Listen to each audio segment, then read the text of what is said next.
പിതാവിന്റെയും പുത്രന്റെയും പരിശുദ്ധാത്മാവിന്റെയും നാമത്തിൽ ആമേൻ. അമ്മേ പരിശുദ്ധ അമ്മേ, അമ്മേ പരിശുദ്ധമേ, ദൈവമാതാവേ, കൃപാസനത്തിലൂടെ ഞങ്ങൾക്കും ഞങ്ങളുടെ ദേശത്തിനും അമ്മ മധ്യസ്ഥം തേടി തന്ന എല്ലാ അനുഗ്രഹങ്ങൾക്കും കൃപകൾക്കും ഞങ്ങളിപ്പോൾ ഹൃദയം നിറഞ്ഞ നന്ദി പറയുന്നു.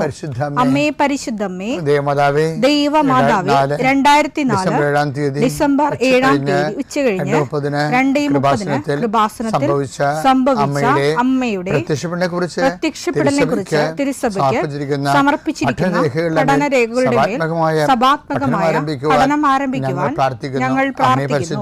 അമ്മേ പരിശുദ്ധമേ, ഭൂസ്വർലോകങ്ങളുടെ രാജ്ഞിയായ അങ്ങേയ്ക്ക് ഭൗമസംരക്ഷണത്തിനായി പ്രപഞ്ചപ്രകൃതിയെ തന്നെ തിരുസഭ പ്രതിഷ്ഠിക്കുവാൻ ഈ പ്രത്യക്ഷീകരണം വഴി ഇടയാക്കണമേ. പരിശുദ്ധമേ, ജപമാല മാതാവേ, സകല കൃപാസനം പ്രാർത്ഥനയോടും ചേർത്ത് ഞങ്ങളിപ്പോൾ പ്രാർത്ഥിക്കുന്ന ഈ കുടുംബത്തിന്റെ പ്രത്യേക നിയോഗം പറ മക്കളെ.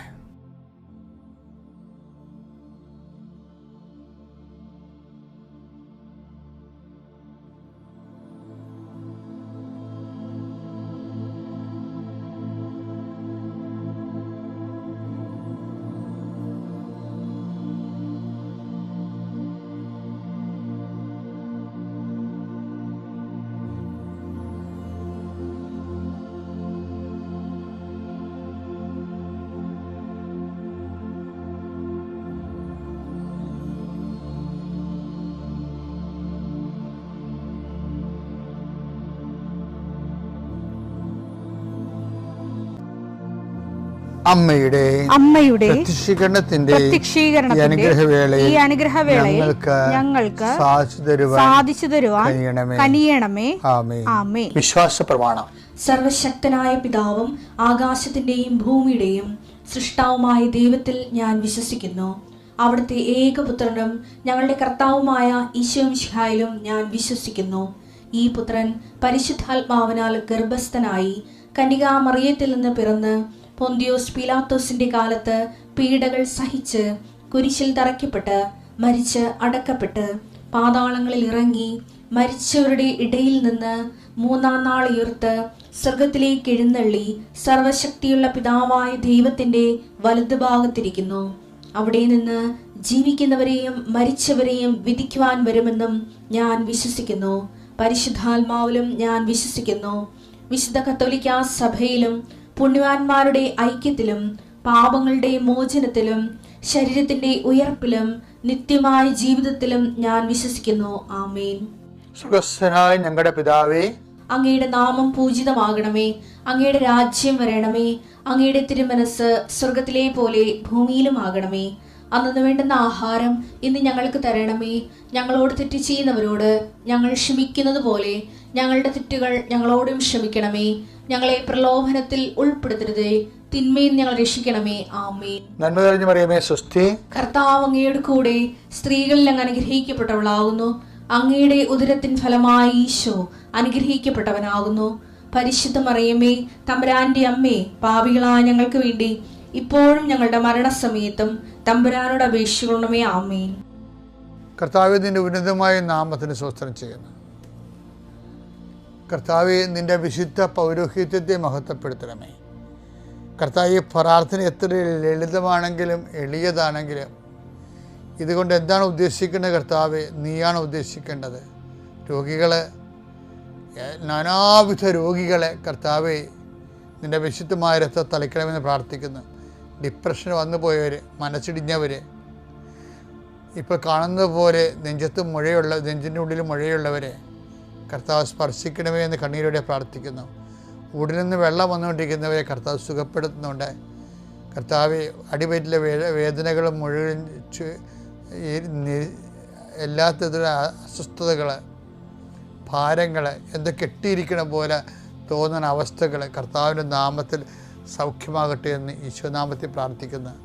കർത്താവ്, ഇന്ന് ജോലി അന്വേഷിച്ച് പോകുന്നവരെ, കർത്താവ് ഓപ്പറേഷന് വേണ്ടി ഒരുങ്ങിക്കൊണ്ടിരിക്കുന്നവരെ, ഓപ്പറേഷൻ 2.5 മണിക്കൂർ ഉണ്ടാകുമെന്ന് കേട്ടപ്പോഴൊരു പ്രയാസം നേടുന്നവരെ, അതിനെക്കുറിച്ച് ഭയങ്ങൾ തോന്നുന്നവരെ, എല്ലാ ഓപ്പറേഷനുകളെയും കർത്താവിൻ്റെ നാമത്തിൽ ഞാൻ ആശീർവദിക്കുന്നു. കർത്താവ്, പ്രസവത്തിലെ കുഞ്ഞിന് വെയിറ്റ് കൂടുതലാണ് സിസേറിയൻ വേണമെന്ന് പറഞ്ഞപ്പോൾ അങ്ങനെ പറഞ്ഞിരിക്കുന്നവർ, അങ്ങനെ ഓരോരോ വിഷയത്തിൽ പ്രസവ സംബന്ധമായ വിഷയങ്ങളിൽ വിഷമിക്കുന്നവരും വേദനിക്കുകയും വീർമുട്ടുകയും ചെയ്യുന്നവരുടെ എല്ലാ ഭാരങ്ങളും മാറി മാതാവ് പ്രസവത്തിൻ്റെ ഓപ്പറേഷൻ്റെ ടൈമിൽ അല്ലെങ്കിൽ പ്രസവത്തിൻ്റെ സമയം നിൻ്റെ കൂടെ കൈകൾ പിടിച്ചുകൊണ്ട് പരിശുദ്ധ അമ്മയെ നിന്നെ ഏൽപ്പിക്കുന്ന പിതാപുത്രനും പരിശുദ്ധാത്മാവായ സർവീശ്വര എന്നേക്കും ആമേൻ. മക്കളെ, നമ്മളെ ഇന്നലെ കണ്ടത് ഒരു ബാങ്ക്രപ്സി എന്ന് പറയുന്നത് എന്താ? പാപ്പർ പാസ്. ചില ആൾക്കാർ പാപ്പർ പാസ് എന്ന് പറയത്തില്ല. എന്ന് വെച്ച് കഴിഞ്ഞാൽ ഇപ്പം ലോണെടുത്ത് ജപ്തിയായി, നമുക്ക് അടക്കാൻ നിവൃത്തിയില്ല, നമ്മൾ ജയിലിൽ കേസ് കൊടുത്തവൻ ജയിച്ച് നമ്മൾ ജയിലിൽ പോയി വിചാരിച്ചു. അപ്പോൾ അതിനെ രക്ഷപ്പെടാനുള്ള മാർഗ്ഗമാണ് പാപ്പർ പാസ് എന്ന് പറയുന്നത്. വെച്ചാൽ നമ്മൾ ബാങ്ക്രപ്സാണ്, നമ്മുടെ 5 പൈസയില്ല. അപ്പോൾ ചില സത്യമായിട്ട് അങ്ങനെ വരും. അപ്പോൾ ഇതുപോലെ ആത്മീയമായിട്ട് നമ്മൾ പാപ്പർ പാസ്സാവും, നമ്മുടെ ഒന്നുമില്ല, നമുക്ക് സ്വർഗസ്ഥായ പിതാവ് ചെല്ലാനുള്ള ആവത് പോലും ഉണ്ടാകത്തില്ല. അപ്പം അങ്ങനെ പള്ളിയിൽ പോകാൻ തോന്നത്തില്ലെന്നൊക്കെ ഞാൻ ഇന്നലെ പറഞ്ഞില്ലേ, പ്രാർത്ഥിക്കാൻ തോന്നത്തില്ല. ആ പാടെ ഒരു ബാങ്ക്രപ്സി, ഒരു വരണ്ട വാക്കുമായി പോകും. അപ്പോൾ എല്ലാം നമ്മളിങ്ങനെ എല്ലാം ഇങ്ങനെ റിസോഴ്സ് തീർന്നു പോകുന്ന അവസ്ഥ. അങ്ങനെ ഒരു സംഭവം വന്ന് നമ്മൾ എന്ത് ചെയ്യും? പ്രാർത്ഥിക്കാതെ മുന്നോട്ട് പോകാൻ പറ്റണില്ല, പക്ഷെ പ്രാർത്ഥിക്കാനൊട്ടും തോന്നുകയില്ല, അതിനുള്ള വിശ്വാസമില്ല, ഒരു തരം ശൂന്യമായ ഒരവസ്ഥ വന്നാൽ എന്ത് ചെയ്യും? അതിനിപ്പോൾ ചെയ്യേണ്ട ഒരു കാര്യമാണ്. ഇന്നലെ ഞാൻ ഒന്ന് പറഞ്ഞായിരുന്നു, എന്താണ് ചെയ്യണമെല്ലാം ക്രൂശിക്കപ്പെട്ട ക്രിസ്തു ചെയ്യണമെന്ന് ഇന്നലെ പറഞ്ഞായിരുന്നു. ഇന്ന് ഞാൻ നിങ്ങളോട് പറയാൻ പോകുന്നത്, അതായത് ഇപ്പോഴേ പൗലോസ് അപ്പോസ്തലനൊക്കെ പറഞ്ഞില്ലേ, കുറേ എന്തെങ്കിലും ഇപ്പം നിങ്ങൾ ബാങ്ക്രപ്സി ആയി പോയെന്ന് വിചാരിച്ചോ, നിങ്ങൾക്ക് ആത്മീയമായ ഒരു കൃപയും ഇല്ല, സീറോ ഗ്രേസ് ആണെന്ന് വിചാരിച്ചോ, അപ്പം എന്ത് ചെയ്യാമെന്നറിയാമോ? കുറച്ച് അനീതികളൊക്കെ ഉണ്ടല്ലോ, കുറച്ച് ആൾക്കാർ നമ്മളോട് ഇപ്പോൾ അനീതികളൊക്കെ ചെയ്യത്തില്ലേ? ഇപ്പം എന്നോട് കുറേ ആൾക്കാർ അനീതി ചെയ്തിട്ടുണ്ട്, ഞാൻ ചെയ്തിട്ടുണ്ടെന്ന് അറിയത്തില്ല. നമ്മൾ ചിലപ്പോൾ എല്ലാം നല്ലോണം പറഞ്ഞിരിക്കും, ചില ആൾക്കാർക്ക് അത് മോശമായിട്ട് വരുമല്ലോ. അപ്പോൾ ഏതായാലും നമ്മൾക്കെതിരെ ഈ സമൂഹത്തിൽ നമ്മൾ അനീതികൾ ചെയ്യും. അനീതികൾ പലതരത്തിൽ നമ്മുടെ കയ്യിൽ നിന്ന് മറ്റുള്ളവർക്ക് അനീതി വരുമല്ല. മറ്റുള്ളവർ ചെയ്യണ അനീതി നമുക്കെതിരെ അനീതി ചെയ്യുന്നവരില്ലേ നമുക്കെതിരെ.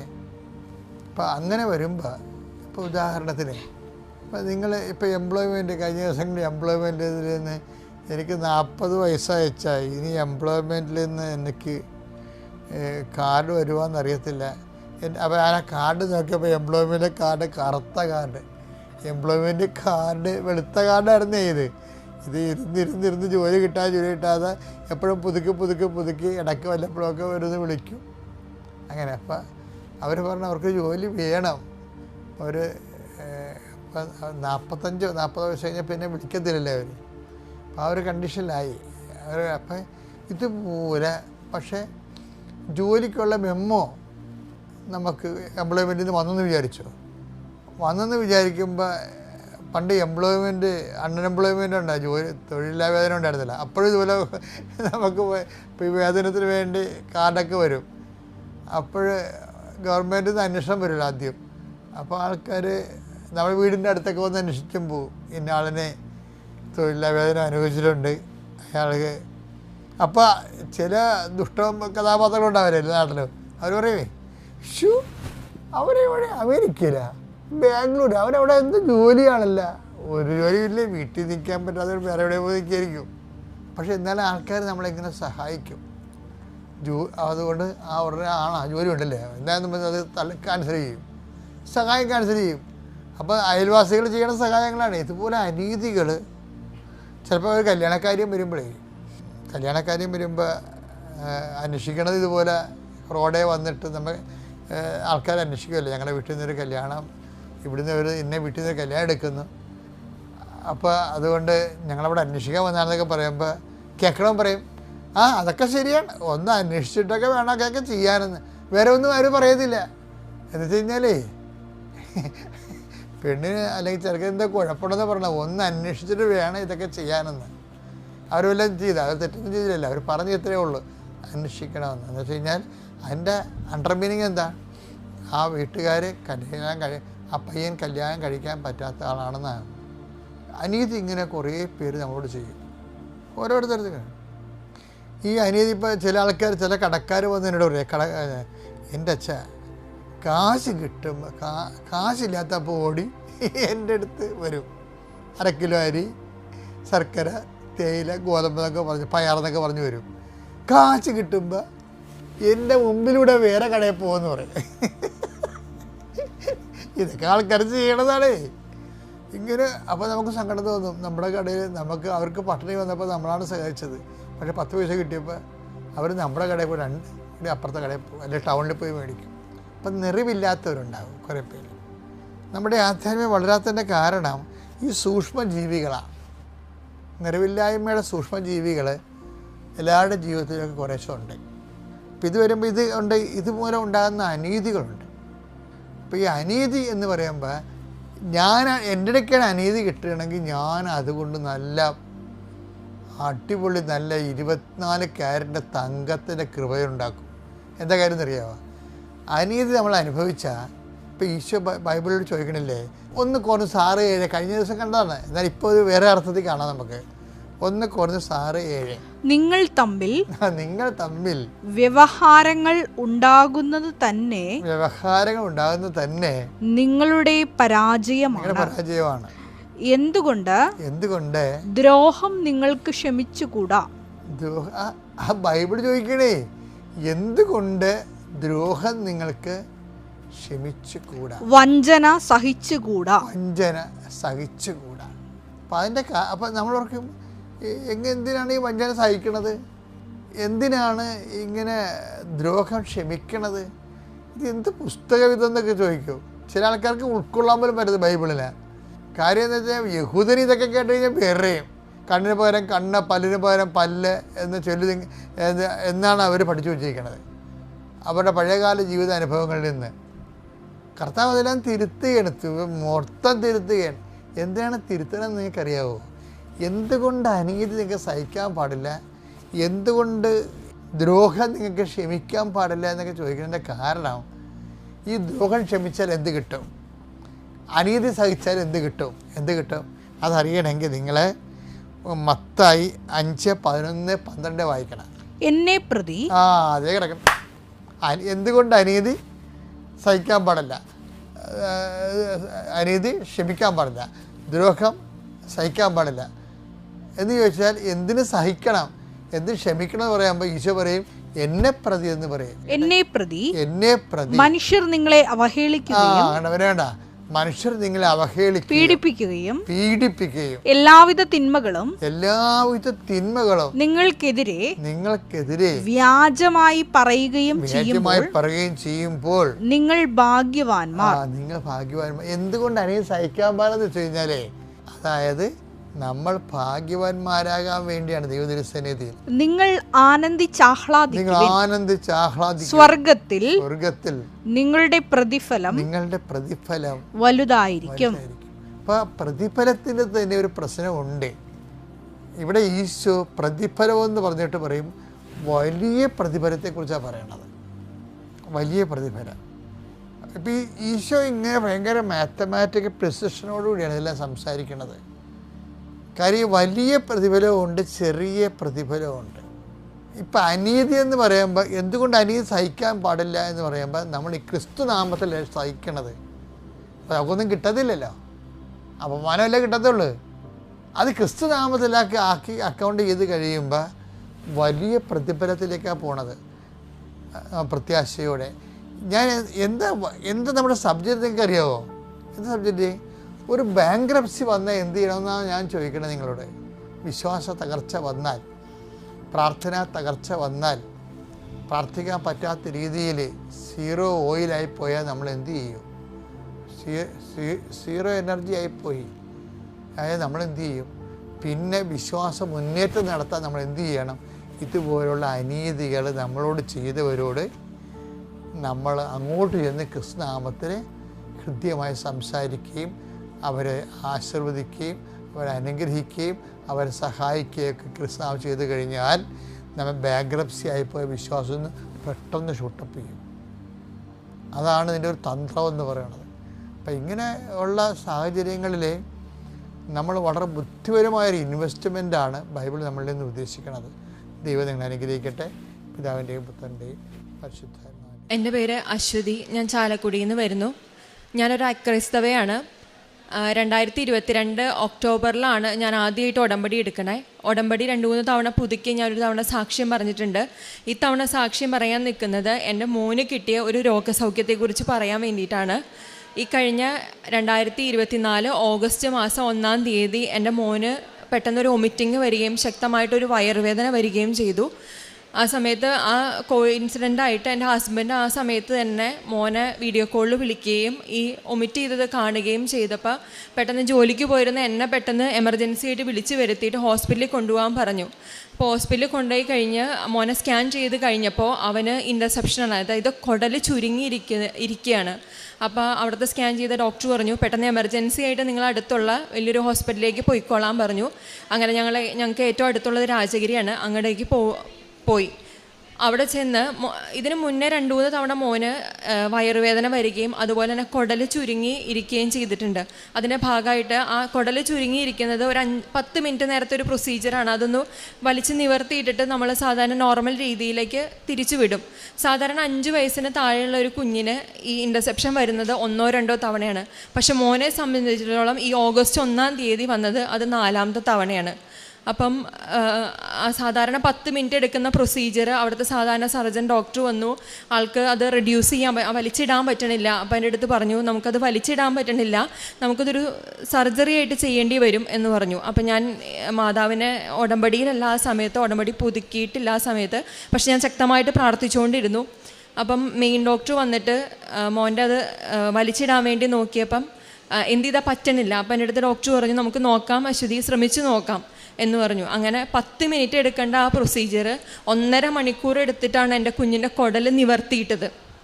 അപ്പോൾ എൻ്റെ അടുത്ത് മെയിൻ ഡോക്ടർ വന്നിട്ട് പറയാണ് അശ്വതി എനിക്ക് വലിച്ചിടുന്നതിൽ എന്തോ ഒരു തടസ്സം തോന്നുന്നുണ്ട്, അപ്പം നമുക്ക് എന്തായാലും നാളെ അതൊരു എൻഡോസ്കോപ്പി ചെയ്ത് നോക്കണം.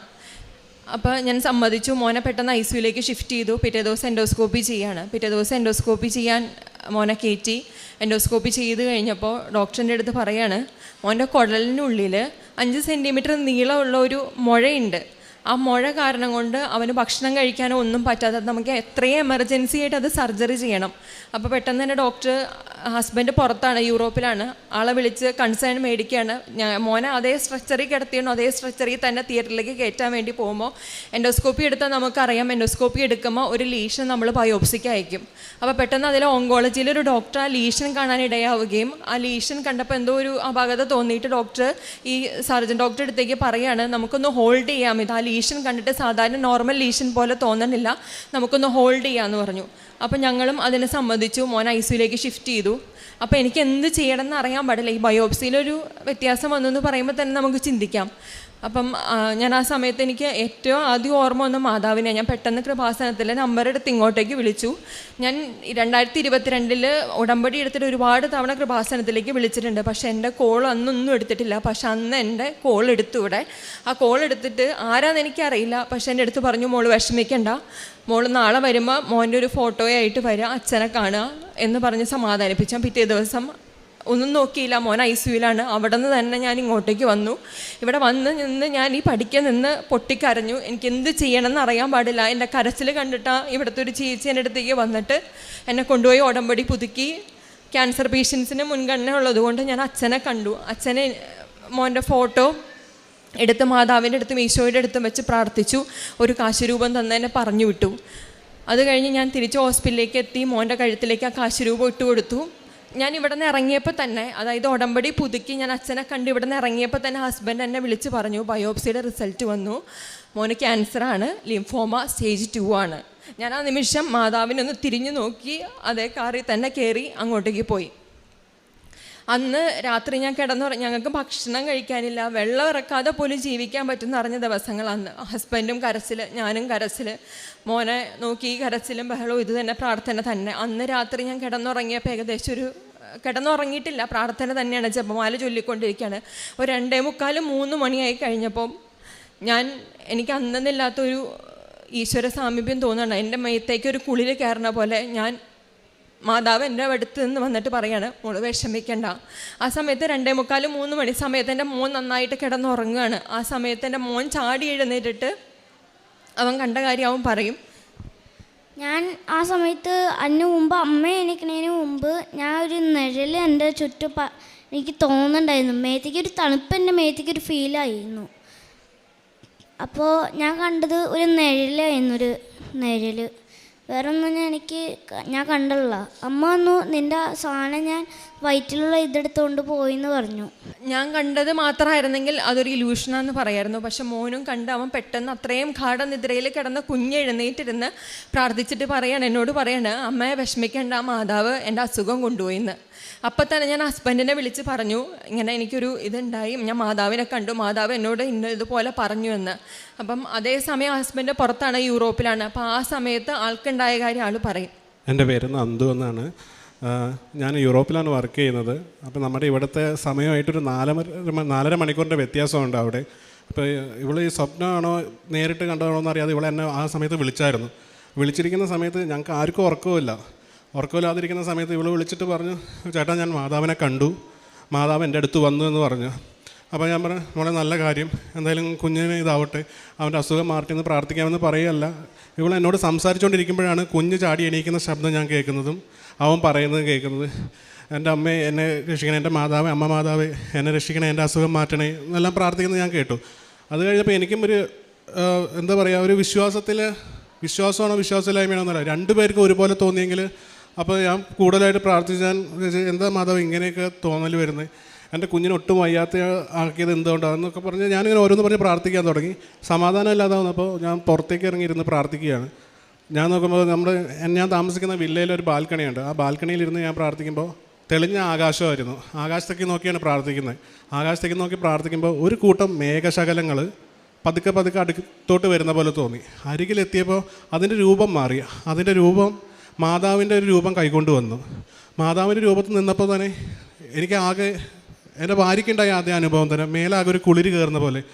ഞാൻ അതേ ഇപ്പം തന്നെ മുട്ടയെ കുത്തി ഞാൻ മാതാവിനോട് പറഞ്ഞു, എൻ്റെ മാതാവേ, എൻ്റെ കുഞ്ഞിനെ കാത്തോളണേ, നീ കണ്ട സങ്കടം, നീ അറിഞ്ഞ വിഷമം അത് ഞങ്ങൾക്ക് തരരുത്, ഞങ്ങളുടെ ആകെയുള്ള വെളിച്ചമാണ് അവനെ കെടുത്തരുത്, അവനെ കാത്തോളണേ എന്ന് പറഞ്ഞ് ഞാൻ എൻ്റെ ഭാര്യയെ വിളിച്ച് കാണിച്ചു. വീഡിയോ കോൾ എടുത്ത് കാണിക്കാനായിട്ട് നോക്കി, പക്ഷേ വീഡിയോയിലൊന്നും എനിക്കത് കിട്ടുന്നുണ്ടായിരുന്നില്ല. അത് കഴിഞ്ഞ് മാതാവിൻ്റെ രൂപം മാഞ്ഞു പോയിട്ട് അവിടെ വന്നത് യേശു അപ്പാടെ രൂപമാണ് വന്നത്. അപ്പോൾ കൂടുതൽ എനിക്ക് അറിയത്തില്ല എന്താ പറയേണ്ടത്, എങ്ങനെ പറയേണ്ടതെന്ന് അറിയത്തില്ല. എനിക്ക് മേലാകെ ഒരു വേറെയിലായിട്ടാണ് വന്നത്.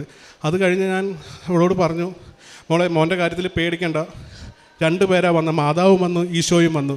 പക്ഷെ ഞാൻ കണ്ട ആ രൂപത്തെ എനിക്ക് ആരോട് പറഞ്ഞാലും ആരും വിശ്വസിക്കില്ല. ഞാൻ അങ്ങനെ ഒരു രൂപം ഞാൻ കണ്ടിട്ടില്ല. ഞാൻ കപ്പേളകളിൽ കണ്ടിട്ടുള്ള മാതാവിൻ്റെ രൂപം അതല്ല, ഫോട്ടോകളിൽ കണ്ടിട്ടുള്ള മാതാവിൻ്റെ രൂപം അതല്ല, പള്ളികളിൽ കാണുന്ന പ്രതിമ രൂപങ്ങളും അതൊന്നുമല്ല. ഞാൻ ആദ്യമായിട്ട് അങ്ങനെ ഒരു രൂപം കാണുന്നത്. എനിക്കറിയില്ല, എനിക്ക് വരയ്ക്കാനൊന്നും അറിയില്ല. വരയ്ക്കാൻ അറിഞ്ഞിരുന്നെങ്കിൽ ഞാനത് വരച്ചു വെച്ചേനെ. എല്ലാം പറഞ്ഞ് സങ്കടപ്പെട്ട് എന്തായാലും മാതാവിൻ്റെ ഒരു അനുഗ്രഹം എന്തായാലും നമ്മുടെ കുഞ്ഞിനുണ്ടാവും എന്ന് പറഞ്ഞ് ഞാൻ അവളോട് പറഞ്ഞ് ഫോൺ വെച്ചു. എനിക്ക് എത്രയും പെട്ടെന്ന് നാട്ടിലെത്തേണ്ട അവസ്ഥയാണ്. കാരണം എൻ്റെ കുഞ്ഞ് ആശുപത്രിയിൽ ICUയിൽ കിടക്കുകയാണ്. എൻ്റെ വിസയാണെങ്കിൽ റിന്യൂ ചെയ്യാൻ കൊടുത്തിട്ട് 3 മാസത്തോളമായിട്ട് റിന്യൂ ചെയ്ത് കിട്ടിയിട്ടില്ല. മാതാവിൻ്റെ കൃപയാൽ അത് 2 ദിവസത്തിനുള്ളിൽ, ഈ പ്രശ്നങ്ങളെല്ലാം നടക്കുമ്പോൾ 2 ദിവസത്തിനുള്ളിൽ എൻ്റെ വിസ റെഡിയാവുകയും വിസ റെഡിയായിട്ട് എനിക്ക് നാട്ടിലെത്തിച്ചേരാനും പറ്റി. എൻ്റെ കയ്യിൽ ശമ്പളമൊക്കെ തീർന്നിരിക്കുന്ന സമയമായിരുന്നു. എൻ്റെ കമ്പനി മുൻകൈ എടുത്ത് ടിക്കറ്റെല്ലാം എടുത്ത് തന്ന് എത്രയും പെട്ടെന്ന് എത്തിക്കാൻ പറ്റുമോ അത്രയും പെട്ടെന്ന് എൻ്റെ കുഞ്ഞിൻ്റെ അടുത്ത് എത്തി. ഞാനങ്ങനെ ഓഗസ്റ്റ് 9-ാം തീയതി ഇവിടെ വന്ന് രാജഗിരി ഹോസ്പിറ്റലിൽ എൻ്റെ മോൻ കിടക്കുന്ന റൂമിൽ വന്ന് അവിടെ ഇരിക്കുമ്പോൾ എൻ്റെ വൈഫ് ഇവിടെ വന്ന് പോയപ്പോൾ കിട്ടിയ ഇവിടുത്തെ കൃപാസനം പത്രം ഉണ്ടായിരുന്നു കയ്യിൽ. ആ പത്രത്തിൽ ഞാൻ ഏത് മാതാവിനെയാണോ ഏത് രൂപത്തിലാണോ കണ്ടത് ആ മാതാവിൻ്റെ ഫോട്ടോയാണ് ആദ്യത്തിലെ ഇതിൽ പ്രിൻ്റ് അടിച്ചു വന്നിരിക്കുന്നത്. അതെല്ലാവരെയും കാണിക്കാനായിട്ട് ഞാൻ ഇവിടെ കൊണ്ടുവന്നിട്ടുമുണ്ട്. ആഗസ്റ്റ് മാസത്തിലെ എഡിഷനാണ് ഇത്. ഓഗസ്റ്റ് മാസത്തിൽ ഞാൻ കണ്ടതിന് മുന്നെയാണ് ഇത് പ്രിൻ്റ് ചെയ്ത് വന്നിരിക്കുന്നത്. ഞാൻ ഇവിടെ വന്നപ്പോൾ പറഞ്ഞു, ഇതാണ് ഞാൻ കണ്ട മാതാവ്, ഈ മാതാവിനെയാണ് ഞാൻ കണ്ടത്. ഇനി നമുക്ക് പേടിക്കണ്ട, നമ്മുടെ കുഞ്ഞിൻ്റെ കാര്യം മാതാവ് നോക്കിക്കോളും. എല്ലാം പറഞ്ഞ പോലെ തന്നെ 6 മാസം പറഞ്ഞ ട്രീറ്റ്മെൻറ്റ് 4 മാസം കൊണ്ട് എൻ്റെ കുഞ്ഞിന് അസുഖം ഭേദമാക്കി കൊടുത്തു. ബാക്കി എൻ്റെ ഭാര്യ പറയും. അതിനുശേഷം ഹസ്ബൻഡ് വന്നതിന് ശേഷം വന്നിട്ടുള്ള ആദ്യത്തെ ഉടമ്പടി ധ്യാനം 13 ഓഗസ്റ്റ് 13 ചൊവ്വാഴ്ച നടന്ന ഉടമ്പടി ധ്യാനത്തിൽ രോഗസൗഖ്യ പ്രാർത്ഥനയിൽ അച്ഛൻ പറയുന്നുണ്ട്. ആദ്യത്തെ കാര്യം പറയണത്, കാലിൽ വ്രണമായിട്ട് ഷൂ ഇടാൻ പറ്റാത്തൊരു വ്യക്തിയെ അതികഠിനമായിട്ട് വേദന അനുഭവിക്കുന്ന ഒരു വ്യക്തിയെ ഈശോ സുഖപ്പെടുത്തിക്കൊണ്ടിരിക്കുകയാണ്. ആ ആദ്യത്തെ കാര്യം പറഞ്ഞത് എൻ്റെ ഹസ്ബൻഡാണ്. എൻ്റെ ഹസ്ബൻഡിൻ്റെ കാലിൻ്റെ 2 സൈഡിലും വ്രണം വന്ന് വീർത്തിട്ട് ഷൂ പോലും ഇടാൻ പറ്റാത്ത അവസ്ഥയിൽ കാൽ അത്രത്തോളം വീർത്ത് കെട്ടിയിരിക്കുകയായിരുന്നു. പക്ഷേ ആ ഒരു ഇത് പറഞ്ഞതിന് ശേഷം എൻ്റെ ഹസ്ബൻഡിൻ്റെ കാലിന് യാതൊരു പ്രശ്നങ്ങളും ഉണ്ടായിട്ടില്ല. അതിൻ്റെ തൊട്ട് പിന്നാലെ തന്നെ അച്ഛൻ പറഞ്ഞു, എൻ്റെ കുടലിന് ഉള്ളിൽ ഒരു ജംഗ്ഷൻ പോലുള്ള സ്ഥലത്ത് നിങ്ങൾക്ക് അതിനെ ക്യാൻസർ എന്നോ എന്ത് വേണമെങ്കിലും വിളിക്കാം, അതിനെയും ഈശോ സുഖപ്പെടുത്തിക്കൊണ്ടിരിക്കുകയാണ്. ആ പറഞ്ഞ വ്യക്തി എൻ്റെ കുഞ്ഞു തന്നെയാണെന്ന് ഞാൻ വിശ്വസിക്കുന്നു. അവനെയും ഈശോ സുഖപ്പെടുത്തി. അതിനുശേഷം അവന് 6 സൈക്കിൾ കീമോ പറഞ്ഞു. 6 സൈക്കിൾ കീമോ പറഞ്ഞപ്പോഴും ഞാൻ ഇവിടെ നിന്ന് വന്നു പോയതിന് ശേഷം എല്ലാ ദിവസവും രാത്രി ഒറ്റ ദിവസം പോലും വിശ്വാസ പ്രമാണം ചൊല്ലി ഉടമ്പടി തൈലം പറ്റാതെ എൻ്റെ കുഞ്ഞിനെ ഞാൻ ഉറക്കിയിട്ടില്ല. എപ്പോഴും ഉടമ്പടി തൈലം തൊട്ട് വരട്ടി ഞാൻ വിശ്വാസ പ്രമാണം ചൊല്ലി മാതാവിനോട് ഈശോയോട് ശക്തമായിട്ട് പ്രാർത്ഥിച്ചുകൊണ്ടിരുന്നു. അത് കഴിഞ്ഞ് 6 സൈക്കിൾ കീമോ വേണമെന്ന് പറഞ്ഞു. പ്രീ മെഡിസിൻ പോലെ ഒരു ടെസ്റ്റ് ഡോസ് നമുക്ക് കൊടുക്കും ഈ കീമോ തുടങ്ങുന്നതിന് മുന്നേ. ആ ടെസ്റ്റ് ഡോസ് കൊടുത്തതിന് ശേഷം അവൻ്റെ ഫസ്റ്റ് സ്കാൻ ചെയ്ത് കഴിഞ്ഞപ്പോൾ മറ്റേത് ഇവൻ്റെ തുടക്കത്തിൽ അവന് ഭക്ഷണം കഴിക്കാൻ പറ്റില്ല, മുഴ ഇങ്ങനെ വീർത്ത് കെട്ടി നിൽക്കുക, എല്ലായിടത്തും കുടലുകൾ ഇങ്ങനെ ചുരുങ്ങി പിണഞ്ഞ് കിടക്കുകയാണ്. പക്ഷേ ഈ ഒരു പ്രീ മെഡിസിൻ പോലും കൊടുത്തിട്ട് അവൻ ആദ്യത്തെ സ്കാൻ ചെയ്ത് കഴിഞ്ഞപ്പോൾ അതിലൊരൊറ്റ ഇൻ്റർസെപ്ഷൻ പോലും ഇല്ല. ഒരു കുടലുകൾ പോലും ചുരുങ്ങിയിരിക്കണില്ല, എല്ലാം നിവർന്ന് അതിൻ്റെ പൂർവ്വസ്ഥിതിയിൽ നിൽക്കണം. അതുകൂടി കണ്ടപ്പോൾ അവിടുത്തെ എല്ലാ ഡോക്ടേഴ്സിനും അതൊരു അത്ഭുതമായിരുന്നു. അവനൊരു മിറാക്കിൾ ബേബിയാണെന്നാണ് പറയുന്നത്. കാരണം നേഴ്സുമാർക്കും ഡോക്ടേഴ്സിനൊക്കെ ഭയങ്കര അത്ഭുതം. കാരണം കൃത്യമായിട്ട് മെഡിസിൻ പോലും ചെയ്തിട്ടില്ല. അതിന് മുന്നേ എൻ്റെ കുഞ്ഞിൻ്റെ കുടലുകളെല്ലാം നിവർന്നിരുന്നു, അവന് ഭക്ഷണം. അപ്പോൾ ഡോക്ടർ പറഞ്ഞു ഇതിന് മുന്നേ അവന് ഫ്ലൂയിഡ് മാത്രമാണ് കഴിക്കാൻ പറ്റിയിരുന്നത്, വെള്ളം മാത്രമേ ഇറക്കാൻ പറ്റുള്ളൂ, കുടൽ ചുരുങ്ങിയിരിക്കുന്നത് കൊണ്ട് ഭക്ഷണം കഴിക്കാൻ പറ്റില്ല. അപ്പം അവനെപ്പോഴും എൻ്റെ അടുത്ത് ചോദിക്കും, അമ്മ എനിക്ക് ഇത്തിരി കഞ്ഞിയെങ്കിലും തരുമോ, എനിക്ക് വെള്ളം വേണ്ട, ഇച്ചിരി കഞ്ഞി, ഒരു സ്പൂൺ കഞ്ഞിയെങ്കിലും തന്നാൽ മതി എന്ന് പറഞ്ഞ് ചോദിക്കുമായിരുന്നു അവൻ. പക്ഷേ അവൻ്റെ കുടൽ നിവർന്നോട് ഡോക്ടേഴ്സ് അവനോട് പറഞ്ഞു നിനക്കിനി സുഖമായിട്ട് ഭക്ഷണം കഴിക്കാം. അങ്ങനെ ഏറ്റവും ആദ്യത്തെ അനുഗ്രഹം കിട്ടിയത് എൻ്റെ കുഞ്ഞിന് ഭക്ഷണം കഴിക്കാനുള്ള അനുഗ്രഹമാണ്. അതിനുശേഷം 6 സൈക്കിൾ കീമോ തുടങ്ങാമെന്ന് പറഞ്ഞു. ആദ്യത്തെ കീമോ സൈക്കിൾ കഴിഞ്ഞപ്പോൾ മോന് സൈഡ് എഫക്ട്സ് ഉണ്ടായി. അപ്പോഴും ഞങ്ങൾ ശക്തമായിട്ട് പ്രാർത്ഥിച്ചുകൊണ്ടിരുന്നു. അവന് വായുടെ ഉള്ളിൽ തൊലി പോവുകയൊക്കെ ചെയ്തിരുന്നു. അപ്പോൾ ഞാൻ ഇവിടുത്തെ ഉടമ്പടി ഉപ്പ് വെള്ളത്തിൽ കലക്കിയിട്ട് ഞാൻ തൊട്ട് പുരട്ടി കൊടുക്കും, അതുപോലെ തൈലം പുരട്ടി കൊടുക്കും. അത് അവനോട് ശക്തമായിട്ട് ഇനി ഒരു സൈഡ് എഫക്റ്റ് എൻ്റെ കുഞ്ഞിനെ കൊണ്ട് താങ്ങാൻ പറ്റില്ല, അവൻ എന്നീ കാക്കണേ എന്ന് പറഞ്ഞ് പ്രാർത്ഥിച്ചു. അതിൻ്റെ ഫലമായിട്ട് തുടർന്നുള്ള സൈക്കിളുകളിൽ അവന് യാതൊരു സൈഡ് എഫക്റ്റ്, ഡോക്ടേഴ്സിന് വരെ അത്ഭുതമാണ്. കാരണം ഒരു സൈക്കിൾ കഴിഞ്ഞ ഒരു കുഞ്ഞ് ഒരു സൈക്കിൾ കഴിഞ്ഞ് കഴിയുമ്പോൾ അവൻ അപ്പോൾ തന്നെ അതിൻ്റെ സൈഡ് എഫക്റ്റുകൾ തുടങ്ങും. പക്ഷേ എൻ്റെ കുഞ്ഞിന് ഒരു സൈഡ് എഫക്റ്റും അധികം വരാതെ മാതാവ് അവനെ കാത്തു. അതുപോലെ 6 സൈക്കിൾ വേണമെന്ന് പറഞ്ഞത് അവന് 4 സൈക്കിൾ, 6 മാസം കംപ്ലീറ്റ് ട്രീറ്റ്മെൻറ്റ് പറഞ്ഞത് 4 സൈക്കിളും കൊണ്ട് അവർ സൈക്കിൾ നിർത്തി. ഈ 4 സൈക്കിൾ കഴിഞ്ഞപ്പോൾ ഡോക്ടേഴ്സ് ലാസ്റ്റ് പെറ്റ് സ്കാൻ വെച്ചേക്കാണ്, ഇനി സൈക്കിൾ കണ്ടിന്യൂ ചെയ്യണോ അതോ ട്രീറ്റ്മെൻറ്റ് നിർത്തണോ എന്നറിയാൻ. അഥവാ ഇനി ആ മുഴ പൂർണ്ണമായിട്ട് അവിടെ നിന്ന് പോയിട്ടില്ല എങ്കിൽ സൈക്കിൾ റീകണ്ടിന്യൂ ചെയ്യേണ്ടി വരുമെന്ന് പറഞ്ഞു. അങ്ങനെ അതിനു മുമ്പ് ഒക്ടോബർ 29 ഉടമ്പടി ധ്യാനത്തിൽ അച്ഛനെ പറയുന്നുണ്ട് 6 എന്ന് പറയുന്ന ഒരു ഡേറ്റ് കാണിക്കുന്നുണ്ട് എന്ന്. അപ്പം ഞാൻ ആ സമയത്ത് പ്രാർത്ഥിച്ചു, എൻ്റെ മോൻ്റെ കാര്യം പറഞ്ഞില്ലല്ലോ, എന്തുകൊണ്ട് നവംബർ 4 അവന് പെറ്റ് സ്കാൻ പറഞ്ഞേക്കണേ, ആ സമയത്ത് ആ ഒരു ഡേറ്റ് അച്ഛൻ പറഞ്ഞിരുന്നെങ്കിൽ എന്ന് ഞാൻ ആഗ്രഹിച്ചു. ശക്തമായിട്ട് പ്രാർത്ഥിച്ചു, എല്ലാവരും പ്രാർത്ഥിച്ചു അവന് വേണ്ടിയിട്ട്. നവംബർ 4 ഞങ്ങൾ പെറ്റ് സ്കാൻ എടുത്തു. പെറ്റ് സ്കാൻ എടുത്തപ്പോൾ ഡോക്ടേഴ്സ് പറഞ്ഞു അവൻ്റെ മേത്ത് ക്യാൻസറസ് ആയിട്ടുള്ള ഒരു സെല്ലുകളും ഇല്ല. പക്ഷേ അവൻ്റെ ആ ക്യാൻസർ ഉണ്ടായിരുന്ന ആ മുഴയുടെ സ്ഥാനത്ത് ഡെഡ് സെല്ലുകൾ കൂടിയിട്ട് അവിടെ അതൊരു ഇതായിട്ട് കുമിഞ്ഞു കൂടി കിടക്കുകയാണ്. അതിന് നമുക്ക് സർജറി ചെയ്ത് റിമൂവ് ചെയ്യേണ്ടി വരും, അല്ലാതെ യാതൊരു നിവർത്തിയില്ല എന്ന്. അപ്പം അവിടുത്തെ റേഡിയോളജിസ്റ്റുകളുമായിട്ട് ഡിസ്കസ് ചെയ്തിട്ട് നമുക്ക് നവംബർ 6 ഇതിൻ്റെ റിസൾട്ട് പറയാമെന്ന് പറഞ്ഞു. അങ്ങനെ ഞങ്ങൾ വീട്ടിലേക്ക് തിരിച്ചുപോയി പ്രാർത്ഥിച്ചുകൊണ്ടേയിരുന്നു. നവംബർ 6 വന്നു കഴിഞ്ഞപ്പോൾ ഡോക്ടറിൻ്റെ അടുത്ത് പറഞ്ഞു ഇതിൻ്റെ റിസൾട്ട് കൊണ്ട് നമുക്ക് കൃത്യമായിട്ട് പറയാൻ പറ്റില്ല, പക്ഷേ നമുക്കൊരു USG കൂടി എടുത്ത് നോക്കാമെന്ന് പറഞ്ഞു. അങ്ങനെ USG എടുക്കാൻ ഞാൻ ശക്തമായിട്ട് പ്രാർത്ഥിച്ചുകൊണ്ടിരുന്നു, മാതാവിനൊരു അടയാളം കാണിക്കണേ എന്ന് പ്രാർത്ഥിച്ചുകൊണ്ടിരുന്നു. അപ്പം ഇവൻ്റെ ഡോക്ടർ വന്നിട്ട് അവന് സ്കാൻ ചെയ്യാനുള്ള റെഫർ ചെയ്യാനുള്ള ഡോക്ടറുടെ പേര് എഴുതി തന്നത് മരിയ ജോസഫ് എന്നാണ്. അതാണ് എനിക്ക് മാതാവ് തന്ന ആദ്യത്തെ അടയാളം. അതിനുശേഷം ഇവനെ സ്കാൻ ചെയ്ത് കഴിഞ്ഞിട്ട് ഡോക്ടറിൻ്റെ അടുത്ത് വന്നിട്ട് പറയാണ്, അശ്വതി തിങ്കളാഴ്ച കണ്ട യാതൊരു ഡെഡ് സെല്ലുകളോ അങ്ങനെ ഒന്നും അവൻ്റെ ശരീരത്തിൽ കാണാനില്ല, അവിടെ അത്രയും ക്ലിയറായിട്ട് കിടക്കണു എന്ന് പറഞ്ഞു. അതിന് ഇനി നിങ്ങളൊന്നും ചെയ്യേണ്ട കാര്യമില്ല, അവൻ്റെ ട്രീറ്റ്മെൻറ്റ് സ്റ്റോപ്പ് ചെയ്യാണ്, അവൻ്റെ മെഡിസിനുകൾ സ്റ്റോപ്പ് ചെയ്യാണ്, അവൻ പൂർണ്ണ ആരോഗ്യത്തോടെ ഇരിക്കണം. അങ്ങനെ 6 മാസം ട്രീറ്റ്മെൻറ്റ് വേണം എന്ന് പറഞ്ഞ സ്ഥാനത്ത് വെറും 3.5 മാസം കൊണ്ട് ട്രീറ്റ്മെൻറ്റ് തീർത്ത് ഒരു കുഴപ്പമില്ലാതെ സർജറി എല്ലാം ഒഴിവാക്കി പൂർണ്ണ ആരോഗ്യത്തോടെ മാതാവ് ഈശോ എൻ്റെ കുഞ്ഞിനെ ഞങ്ങൾക്ക് തിരിച്ചു തന്നു. മോൻ്റെ അസുഖം ഇതാണെന്ന് കൺഫേം ആയ സമയത്ത് ഞങ്ങൾക്ക് എന്ത് ചെയ്യണം എന്നറിയത്തില്ല. പക്ഷേ ഞങ്ങൾ ഒരു കാര്യം തീരുമാനിച്ചിരുന്നു, കുഞ്ഞ് ഇവൻ ഈ ഭൂമിയിലുണ്ടെങ്കിൽ മാത്രമേ ഞങ്ങൾ ഈ ഭൂമിയിലുണ്ടാവുള്ളൂ. പക്ഷേ അമ്മ മാതാവിൻ്റെ തീരുമാനം വേറെയായിരുന്നു. ഞങ്ങൾക്ക് 3 പേർക്കും കൂടി പുനർജന്മം തന്നതാണ് അമ്മ മാതാവ്. ഈ കൃപാസനം എന്നൊരു നാമം നമ്മുടെ മനസ്സിൽ വന്നിട്ടുണ്ടെങ്കിൽ അതിൻ്റെ അർത്ഥം മാതാവ് നമ്മുടെ ഉള്ളിൽ പ്രവർത്തിച്ചു തുടങ്ങിയെന്നാണ്. ഒരിക്കലും അമ്മ മാതാവിന് ഒരിക്കലും തൻ്റെ മക്കളുടെ സങ്കടം കാണാതിരിക്കാൻ പറ്റില്ല. അതിന് ഏറ്റവും വലിയ സാക്ഷിയാണ് ഞാനിപ്പോൾ പറഞ്ഞത്. അതാണ് ഇവിടെ നിൽക്കുന്നത്. എൻ്റെ കുഞ്ഞിങ്ങനെ നിൽക്കുന്നത് ഇങ്ങനെ ആയിരുന്നില്ല ഞങ്ങളൊരു കഴിഞ്ഞ 3 മാസം. എൻ്റെ കുഞ്ഞിന് മര്യാദയ്ക്ക് ഭക്ഷണം ഇറക്കാനൊക്കെ ബുദ്ധിമുട്ടായിരുന്നു.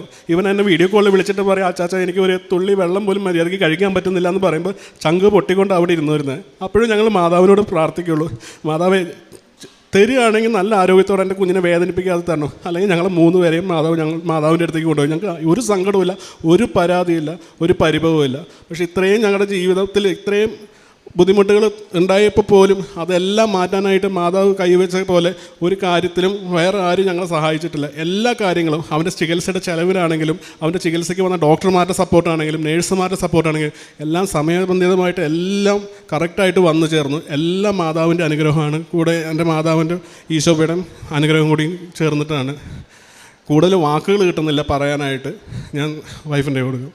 അങ്ങനെ പെട്ടെന്നായിരുന്നു ഇവൻ്റെ റിക്കവറി. ഇവൻ ഈ കാണുന്ന കോലത്തിലൊന്നും ആയിരുന്നില്ല. വളരെ പെട്ടെന്ന് മുടികളൊക്കെ വന്ന് അതിലും ഉഷാറായിട്ട്, പഴയതിലും ഉഷാറായിട്ട് മോൻ പെട്ടെന്ന് തന്നെ റിക്കവറായിട്ട് കയറി വന്നു. അതാണ് എൻ്റെ ഒന്നാമത്തെ സാക്ഷ്യം. ഇവൻ്റെ ലാസ്റ്റ് കീമോൻ്റെ സൈക്കിളിൻ്റെ സമയത്തും എൻ്റെ അമ്മയ്ക്ക് ഹാർട്ട് ബീറ്റ് കുറഞ്ഞിട്ട് പെട്ടെന്ന് എമർജൻസി ആയിട്ട് ICUവിലായി. ആ സമയത്ത് അമ്മേനെ എക്കോ ചെയ്തപ്പം അതിൽ പറഞ്ഞു അതിൽ കംപ്ലയിൻറ്റ്സ് കാണിക്കുന്നുണ്ട്, നമുക്കത് ഡീറ്റെയിൽ ആയിട്ട് ചെക്കപ്പ് ചെയ്യണം എന്ന് പറഞ്ഞ് അപ്പം തന്നെ അമ്മേനെ ICUവിലേക്ക് ഷിഫ്റ്റ് ചെയ്യുകയാണ് ചെയ്തത്. അപ്പം ഒരു വീട്ടിൽ തന്നെ 2 പേര് ഹോസ്പിറ്റലൈസ് ആയിട്ടുള്ള അവസ്ഥ നമുക്ക് ആലോചിച്ചു. ഒരാൾ എൻ്റെ മോൻ കീമോ സൈക്കിളിന് വേണ്ടിയിട്ട് അവിടെ കിടക്കണു, അമ്മ ICUവിൽ കിടക്കുന്നു. എനിക്ക് എന്ത് ചെയ്യണം എന്നറിയില്ല. പ്രാർത്ഥന മാത്രം, മാതാവ് മാത്രമേ ഉള്ളൂ. അപ്പം നമ്മൾ ശരിക്കും പറയും നമ്മുടെ ഉടമ്പടി കാശ് രൂപം നമ്മൾ ആർക്കും കൈമാറരുതെന്ന് അച്ഛൻ എപ്പോഴും പറയും. പക്ഷേ എൻ്റെ നിവർത്തികേടും കൊണ്ട് എനിക്ക് എൻ്റെ അമ്മയ്ക്ക് കൂട്ടുകൊടുക്കാൻ പാകത്തിന് എൻ്റെ മാതാവ് മാത്രമേ ഉണ്ടായിരുന്നുള്ളൂ. എൻ്റെ മാതാവ് അടങ്ങിയ കാശ് രൂപമുള്ള ആ ജപമാല ഞാൻ അമ്മയ്ക്ക് കൊടുത്തിട്ട് അമ്മേനെ അവിടെ കിടത്തി. പക്ഷേ 2 ദിവസം കഴിഞ്ഞ് എക്കോ ചെയ്തപ്പോൾ അന്ന് ഡോക്ടർമാർക്ക് അത്ഭുതം അറിഞ്ഞെങ്കിൽ അവർക്ക് എന്തെങ്കിലും കംപ്ലയിൻറ്റ്സ് പറ്റിപ്പോയതാണോ എന്താണോന്ന് അറിയില്ല. അന്ന് എക്കോയിൽ കണ്ട യാതൊരു കംപ്ലയിൻറ്റ്സും എൻ്റെ അമ്മയ്ക്ക് പിന്നത്തെ എക്കോയിലില്ല. പൂർണ്ണമായിട്ടും അത് ക്ലിയറായി. എൻ്റെ അമ്മ പെട്ടെന്ന് തന്നെ ICUന്ന് മാറി. അമ്മയുടെ ഹാർട്ട് ബീറ്റൊക്കെ നോർമലാവുകയും ചെയ്തു. ഇത്രയും അനുഗ്രഹങ്ങൾ നേടിത്തന്ന ഈശോയ്ക്കും മാതാവിനും കോടാനുകൂടി നന്ദി പറയുന്നു. കാരുണ്യ പ്രവർത്തികളായിട്ട് ഞങ്ങൾ ചെയ്തുകൊണ്ടിരുന്നത് ആ ഒരു അവസ്ഥയിൽ പത്രം മേടിച്ച് കൊണ്ടുവരുന്നെങ്കിലും എനിക്ക് പത്രം കൊടുക്കാനുള്ള ഇതുണ്ടായില്ല. പക്ഷെ മാതാവിൻ്റെ ഒരു സാന്നിധ്യം ആ ഹോസ്പിറ്റലിൽ എല്ലാവരും അറിഞ്ഞതിന് ശേഷം, പ്രത്യേകിച്ച് മോൻ്റെ ഇത് അറിഞ്ഞപ്പോൾ പെട്ടെന്ന് ഞങ്ങളുടെ മുറിയുടെ ഫ്രണ്ടിലേക്ക് എല്ലാവരും വരികയും അവിടെ നിന്ന് പ്രാർത്ഥിക്കുകയൊക്കെ ചെയ്തു. അങ്ങനെ അവിടുത്തെ സിസ്റ്റർമാർ തന്നെ എന്നോട് പത്രം ചോദിച്ച് എന്നോട് മേടിച്ചുകൊണ്ട് പോകും. അവിടെ ഉള്ളവർക്ക് ഞാൻ പത്രം വിതരണം ചെയ്തു. പിന്നെ ഞങ്ങളുടെ വീടിനടുത്തൊരു ഓൾഡ് ഏജ് ഹോം ഉണ്ട്, അമ്മമാരുള്ള സ്ഥലമുണ്ട്. അവിടെ ഞാൻ പൈസ അയച്ച് ഞങ്ങൾക്ക് പോകാൻ പറ്റില്ല, മോനെ ഇട്ടിട്ട് ഞങ്ങൾക്ക് എങ്ങോട്ടും പോകാൻ പറ്റില്ല. അപ്പം അവിടെ പൈസ അയച്ചു കൊടുത്തിട്ട് അമ്മമാർക്ക് ആവശ്യമുള്ളത് എന്താണെന്ന് ചോദിച്ചാൽ എല്ലാ പ്രാവശ്യവും മേടിച്ചു കൊടുക്കാൻ പറയാറുണ്ട്.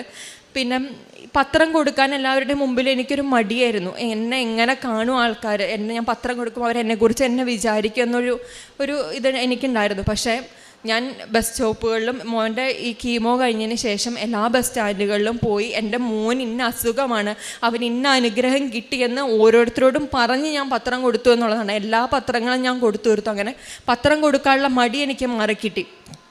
പിന്നെ മരുന്നിന് എന്തെങ്കിലും ആൾക്കാർ നമ്മളോട് ഒതുങ്ങുന്ന സഹായം ചോദിച്ച് ഞങ്ങൾ സഹായിക്കാറുണ്ട്. ഇത്രയും അനുഗ്രഹങ്ങൾ തന്ന ഈശോയ്ക്കും മാതാവിനും കോടാനും കൂടി നന്ദി പറയും. ഞങ്ങളുടെ ജീവിതം തിരിച്ചു തന്നത് മാതാവ് തന്നെയാണ്. യെശയ്യാ 41:10 ഭയപ്പെടേണ്ട, ഞാൻ നിന്നോട് കൂടെയുണ്ട്. സംഭ്രമിക്കേണ്ട, ഞാനാണ് നിൻ്റെ ദൈവം. ഞാൻ നിന്നെ ശക്തിപ്പെടുത്തുകയും സഹായിക്കുകയും ചെയ്യും. എൻ്റെ വിജയകരമായ വലതുകരം കൊണ്ട് ഞാൻ നിന്നെ താങ്ങി നിർത്തും. അശ്വതി നന്നു എന്ന ഈ സഹോദരിയും ജീവിത പങ്കാളിയും മകനും കുടുംബത്തിന് ലഭിച്ച വലിയ ഒരു ദൈവാനുഭവത്തെ പരിശുദ്ധ കൃപാസന മാതാവിൻ്റെ പ്രത്യക്ഷീകരണ അൾത്താരയിൽ സാക്ഷ്യപ്പെടുത്തുകയാണ്. വളരെ നല്ല നിലയിൽ പോയിരുന്ന ഒരു കുടുംബം, സമാധാനത്തിലും സന്തോഷത്തിലും പോയിരുന്നൊരു കുടുംബത്തിൽ അവിചാരിതമായി വന്നെത്തിയ മകൻ്റെ രോഗവും ആ രോഗത്തിൻ്റെ നാളുകളിൽ കൃപാസന മാതാവിൻ്റെ സംരക്ഷണയിൽ നടത്തിയ പ്രാർത്ഥനയുടെയും തീവ്രമായ വിശ്വാസത്തിൻ്റെയും വിശ്വസ്തതയുള്ള ഉടമ്പടി ജീവിതത്തിൻ്റെയും സാക്ഷ്യമാണ് മകൻ്റെ സൗഖ്യമെന്ന് ഈ അൾത്താരയിൽ സാക്ഷ്യപ്പെടുത്തുന്നുണ്ട്. കൃപാസനത്തെപ്പറ്റി അശ്വതിക്ക് അറിവുണ്ട്. അതുകൊണ്ട് തന്നെ മകന് രോഗം വന്ന നാളിൽ വിളിക്കുമ്പോൾ തന്നെ ഇങ്ങോട്ട് പോരുക, മോൻ്റെ ഫോട്ടോയുമായി വരൂ എന്ന നിർദ്ദേശം കേട്ട് അമ്മ മാതാവിൻ്റെ അരികിലെത്തി ഉടമ്പടി പുതുക്കി അച്ഛനെ അന്ന് കാണുകയും അച്ഛൻ അമ്മ മാതാവിനും തിരുക്കുമാരനും മകനെ സമർപ്പിച്ചുകൊണ്ട് ശൈത്യഭൂഷി പ്രത്യേകമാവിധം പ്രാർത്ഥിച്ച് അയക്കുന്നുണ്ട്. മകൾ പറയുന്ന ഒരു വാചകം, ഇവിടുന്ന് തിരികെ പുറത്തേക്ക് നടക്കുമ്പോഴാണ് അറിയുന്നത് മകന് ക്യാൻസറാണെന്ന്. എന്നിട്ട് പിന്നീട് വാക്കുകളൊന്നുമില്ല, മാതാവിനെ ഞാനൊന്ന് നോക്കി. ആ നോട്ടം ഏൽപ്പിച്ചു കൊടുക്കലാണ്. എനിക്കിനി മുന്നോട്ട് ചുവട് വയ്ക്കുവാനില്ല, എനിക്ക് പ്രാപ്തിയുള്ളതൊന്നുമില്ല, ഞങ്ങൾ മുഴുവനായി തകരുന്നു, മാതാവ് മകനെ നോക്കണമേ എന്നൊരു നോട്ടം മാതാവിൻ്റെ കണ്ണുകളിലേക്ക് കൊടുത്തിട്ടാണ് മകൾ ഇവിടുന്ന് തിരികെ പോകുന്നത്. പിന്നെ ചികിത്സയുടെ ഓരോ അവസരത്തിൽ ലഭിക്കുന്ന സവിശേഷമായ സംരക്ഷണത്തെയാണ് സാക്ഷ്യപ്പെടുത്തുന്നത്. കുടൽ പലതവണ നിവർത്തിയിട്ടുകൊണ്ടിരുന്ന കുഞ്ഞാണ്. അത്രയും ഇടേണ്ട ആവശ്യം ആ പ്രായത്തിലില്ല. എങ്കിലും ആ അവസാനം ഇടുമ്പോൾ ഡോക്ടർ പറയുന്നുണ്ട്, ഇതിനകത്ത് ഒരു തടിപ്പ് കാണുന്നു, അത് പ്രശ്നമുള്ള കാര്യമാണ്. അങ്ങനെയാണ് അത് ക്യാൻസറിൻ്റെ ഡയഗ്നോസിസിലേക്കും ഗുരുതരമായ അവസ്ഥകളിലേക്കുമൊക്കെ കുഞ്ഞ് മാറുന്നത്. പ്രത്യേകത, പരിശുദ്ധമ്മയുടെ അനുഭവം ഓരോ നിമിഷവും കുടുംബത്തിലുണ്ടായിരുന്നു. രാത്രി 2:30-3 മണി ആകുമ്പോൾ ആദ്യം സഹോദരി ഒരു ദർശനം പോലെ ശരീരം മുഴുവനും തണുക്കുന്നതും ഒപ്പം മാതാവ് വിഷമിക്കേണ്ട എന്ന് പറഞ്ഞ് ആശ്വസിപ്പിക്കുന്നതും കേൾക്കുന്നു. അതേസമയം കുഞ്ഞ് ഉറങ്ങിക്കിടക്കുന്ന കുഞ്ഞ് കട്ടിലിൽ വല്ലാതെ കൈകാലിട്ടടച്ച് സൗഖ്യപ്പെടുത്തുന്ന പ്രാർത്ഥനകൾ ചൊല്ലുന്നു. സൗഖ്യപ്പെടുത്തണമെന്ന് മാതാവിനെ കണ്ടുകൊണ്ട് ചൊല്ലുന്നു. അത് ഫോണിലൂടെ സംസാരിച്ച് നന്ദു കേട്ടുകൊണ്ടിരിക്കുന്നു. ഏതാണ്ട് ഒരല്പസമയം കൂടി കഴിയുമ്പോൾ വളരെ പ്രകാശമാനമായ ആകാശം കാർമേഘം വരികയും അവിടെ മാതാവിൻ്റെ രൂപം പ്രത്യക്ഷപ്പെട്ടുകൊണ്ട് അത് നന്ദുവിന് ഒരു വല്ലാത്ത ഒരനുഭവവും ശരീരം മുഴുവനും കുളിരും നൽകുന്നത് സാക്ഷ്യപ്പെടുത്തുന്നു.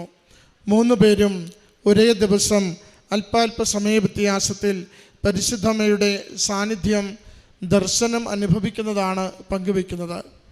അതാണ് ശരിക്കും അവരെ ആത്മഹത്യയിലേക്ക് ജീവിതമിങ്ങനെ തള്ളിക്കൊണ്ടിരുന്ന ഒരു കുടുംബത്തെ ഉറപ്പിച്ചു നിർത്തുവാനും വിശ്വാസത്തോടെ പ്രാർത്ഥിക്കുവാനും സഹായിക്കുന്നത്. പിന്നീട് അവർ പറയുന്നുണ്ട്, 6 കീമോയാണ് ആവശ്യപ്പെട്ടത്, 6 സെറ്റ് കീമോ. എന്നാൽ ആ കീമോ തുടങ്ങുന്നതിന് മുമ്പ് പ്രീ മെഡിക്കേഷൻ ഭാഗമായി കുഞ്ഞിന് അതിൻ്റെ ആദ്യ കാര്യങ്ങൾ ചെയ്യുമ്പോൾ തന്നെ ഡോക്ടർമാർ പറയുന്നു കുടലും മുഴുവനും നിവർന്നിരിക്കുന്നുവെന്ന്. അതാണ് ആദ്യത്തെ അമ്മ മാതാവിലൂടെ ലഭിച്ച സൗഖ്യാനുഭവം. ഡോക്ടർമാർ പോലും മിറക്കിൾ ബേബി എന്ന് കുഞ്ഞിനെ വിളിക്കുന്നു. ജീവിതം എല്ലാം അവസാനിക്കുന്നുവെന്ന് കരുതുമ്പോൾ, രോഗത്തിന് സൗഖ്യമില്ല എന്ന് നമ്മൾ തിരിച്ചറിയുമ്പോൾ, ജീവിതത്തിൻ്റെ ആകാശം മുഴുവനും കറുത്തിരുണ്ടുവെന്ന് നമ്മൾ തന്നെ സങ്കടപ്പെടുമ്പോൾ വിളിച്ചു പ്രാർത്ഥിക്കുവാൻ ഒരമ്മയുണ്ട് എന്നതാണ് കൃപാസനത്തിൻ്റെ പ്രത്യേകത. അമ്മയുടെ പ്രത്യക്ഷീകരണം ലോകത്തിൽ ഓരോ ദിനവും സത്യമെന്ന് അടയാളപ്പെടുത്തുന്നത് അത്ഭുതകരമായ സാക്ഷ്യങ്ങളിലൂടെയാണ്. അത് മുഴുവൻ ജീവിതവും ഇരുളിലേക്ക് പോകുമ്പോൾ ആ വേദനയുടെയും ദുരിതത്തിൻ്റെയും ജീവിതങ്ങളിലേക്ക് പുതിയ പ്രകാശവും പുതിയ പ്രതീക്ഷയും കൊടുത്ത് അമ്മ മാതാവ് ഇടപെടുന്നുവെന്ന് മക്കൾ ഓരോ നിമിഷവും അവരുടെ വാക്കുകളിലൂടെ ആവർത്തിക്കുന്നത് അൾത്താരയിൽ നമ്മൾ കേട്ടു. ആദ്യത്തെ കീമോ കഴിയുമ്പോൾ കുഞ്ഞിന് ശാരീരിക അസ്വസ്ഥത വരുന്നു. അപ്പോൾ ഉടമ്പടി ഉപ്പും ഉടമ്പടി തൈലവും ഉടമ്പടി തേനും കൊടുത്തുകൊണ്ട് കുഞ്ഞിൻ്റെ ആ അസ്വസ്ഥതകൾ മാറുന്നതിന് വേണ്ടി 2 പേരും ചേർന്ന് പ്രാർത്ഥിക്കുന്നു. എന്നാൽ പിന്നീട് 4 സൈക്കിൾ പൂർത്തിയാകുമ്പോൾ കുഞ്ഞ് യാതൊരു പ്രയാസവുമില്ലാതെ, എന്നാൽ ആശുപത്രിയിലുള്ള എല്ലാവർക്കും അത്ഭുതപ്പെടുന്ന വിധത്തിൽ സാധാരണ പോലെ കുഞ്ഞിൻ്റെ ആ ശാരീരിക അവശതകളെ മുഴുവനും എടുത്തു മാറ്റി സാധാരണ ആരോഗ്യാവസ്ഥയിലേക്ക് അമ്മ മാതാവും ഈശോയും കൊണ്ടുവന്നതാണ് അവർ സാക്ഷ്യപ്പെടുത്തുന്നത്. വിദേശത്തുള്ള സഹോദരൻ കേവലം 3 ദിവസം കൊണ്ട് വിസ റിന്യൂ ചെയ്ത് നാട്ടിലെത്തുവാൻ സമയച്ചുരുക്കത്തിൻ്റെ അമ്മ സഹായിക്കുന്നു. അധികം പണമൊന്നും കയ്യിലില്ലാതിരുന്ന നാളുകളിൽ കമ്പനി തന്നെ ആ പണം മുഴുവനും ഓഫർ ചെയ്ത് നൽകിക്കൊണ്ട് ആ ചികിത്സ തുടരുവാനും നാട്ടിലെത്തുവാനുമുള്ള സഹായങ്ങൾ ചെയ്തു കൊടുക്കുന്നു. നമ്മൾ നിലം പറ്റുമ്പോൾ നമുക്ക് വേണ്ടി എഴുന്നേറ്റ് നിന്ന് സഹായിക്കുന്ന ഒരമ്മയുടെ സംരക്ഷണമാണ് പ്രത്യക്ഷീകരണത്തിൻ്റെ മാതാവ് നമുക്ക് കൈമാറുന്നത്. അത് ഈ കുടുംബം ലോകത്തോട് വിളിച്ചു പറയുകയാണ്. 4ാമത്തെ സൈക്കിൾ കീമോ കഴിയുമ്പോൾ പെറ്റ് സ്കാൻ എടുക്കുമ്പോൾ ഡോക്ടർമാർ പറയുന്നുണ്ട്, കൊച്ചിൻ്റെ ശരീരത്തിൽ ക്യാൻസറിൻ്റെ അണുക്കളൊന്നും കാണുന്നില്ല, എന്നാൽ ഒരിടത്ത് ഡെഡ് സെൽസിനെ കാണുന്നുണ്ട്, അത് ചിലപ്പോൾ ഒന്ന് സർജറി ചെയ്യേണ്ടി വരും. അപ്പോഴും ഒട്ടും നിരാശപ്പെടാതെ പരിശുദ്ധമ്മയിൽ പൂർണ്ണമായി ശരണപ്പെട്ട് സാക്ഷ്യത്തിൽ സൂചിപ്പിക്കുന്നത് പോലെ ഉദരത്തിൽ കുരിശടയാളം വരച്ച് തൈലം പൂശി പരിശുദ്ധമ്മയ്ക്കും തിരുക്കുമാരനും സൗഖ്യപ്പെടുത്തുവാൻ വേണ്ടി ഈ കുടുംബം മകനെ ഏൽപ്പിച്ചു കൊടുക്കുന്നതാണ് സാക്ഷ്യപ്പെടുത്തുന്നത്. 2 ദിവസം കഴിയുമ്പോൾ UAC എന്ന് പറയുന്ന മറ്റൊരു പരിശോധന കൂടുതൽ ഡീറ്റെയിൽഡായിട്ട് ചെയ്യുമ്പോൾ അവർ പറയുന്നു, ശരീരത്തിൽ യാതൊരു അണുക്കളോ യാതൊരു തടിപ്പോ ഡെഡ് സെൽസ് കുമിഞ്ഞുകൂടിയ ഇടമോ ഒന്നുമില്ല, അത് കുടൽ മുഴുവനും ക്ലിയർ ആയിരിക്കുന്നുവെന്നാണ്. പ്രിയമുള്ളവരെ, അത്ഭുതകരമായിട്ട് ഇന്നും ദൈവം ജീവിച്ചുകൊണ്ട് മനുഷ്യൻ്റെ ക്ലേശങ്ങളെയും രോഗങ്ങളെയും ദുഃഖങ്ങളെയും ഏറ്റെടുത്ത് സൗഖ്യവും സമാശ്വാസവും നൽകുന്നുവെന്ന് വചനത്തിലൂടെ ഉറപ്പിക്കുകയാണ്, സാക്ഷ്യത്തിലൂടെ നമുക്ക് പങ്കുവയ്ക്കുകയാണ്. പിന്നീടും അവർ പറയുന്നുണ്ട്, അച്ഛൻ സാക്ഷ്യത്തിലൂടെ ഉടമ്പടി ധ്യാനത്തിൽ അച്ഛൻ സന്ദേശം കൈമാറുന്നു.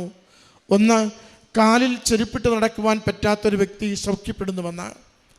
അത് അശ്വതി പറയുന്നുണ്ട്, നന്ദു കാല് മുഴുവനും അത് പൊട്ടിയിട്ട് ചെരുപ്പിട്ട് നടക്കുവാൻ പോലും ആവാതെ ക്ലേശിച്ച ദിവസങ്ങളിലാണ് ആ സന്ദേശം കിട്ടിയത്. അതോടെ ആ പൂർണ്ണമായും കാല് സൗഖ്യപ്പെട്ടു. പിന്നീട് മരുന്നൊന്നും ഉപയോഗിക്കേണ്ടി വന്നില്ല. വീണ്ടും മകന് വേണ്ടി ഒരു സന്ദേശം ആഗ്രഹിച്ചു കൊണ്ടിരിക്കുമ്പോൾ അച്ഛൻ പറയുന്നുണ്ട്, 6 എന്ന അക്കം കാണുന്നുവെന്ന്. പ്രത്യേകിച്ചൊന്നും ആ നിമിഷം ആ അക്കത്തെക്കുറിച്ച് തോന്നിയില്ല. പിന്നീട് മകൾ പറയുന്നു, നവംബർ 4-ാം തീയതി മകൻ്റെ അവസാന പരിശോധനകൾ നടക്കുന്നു. നവംബർ 6-ാം തീയതി കുഞ്ഞ് പൂർണ്ണമായും ആരോഗ്യവാനാണ്, മരുന്നോ ചികിത്സയോ ഒന്നും വേണ്ട എന്ന് പറഞ്ഞ ഡോക്ടർമാർ അവന് ഫിറ്റ്നസ് സർട്ടിഫിക്കറ്റ് കൊടുക്കുന്നു, അല്ലെങ്കിൽ പൂർണ്ണ സൗഖ്യത്തിൻ്റെ ആ ഒരു വെളിപ്പെടുത്തൽ മകനെ കൈമാറുന്നുവെന്ന്. പ്രിയമുള്ളവരെ, ഓരോ വാക്കിലും അശ്വതിയും നന്ദുവും പറഞ്ഞത്, ദൈവനാമത്തെ മഹത്വപ്പെടുത്തി ജീവിക്കുമ്പോൾ ദൈവം കൂടെ ഇറങ്ങി വന്ന് പ്രവർത്തിക്കുമെന്നാണ്.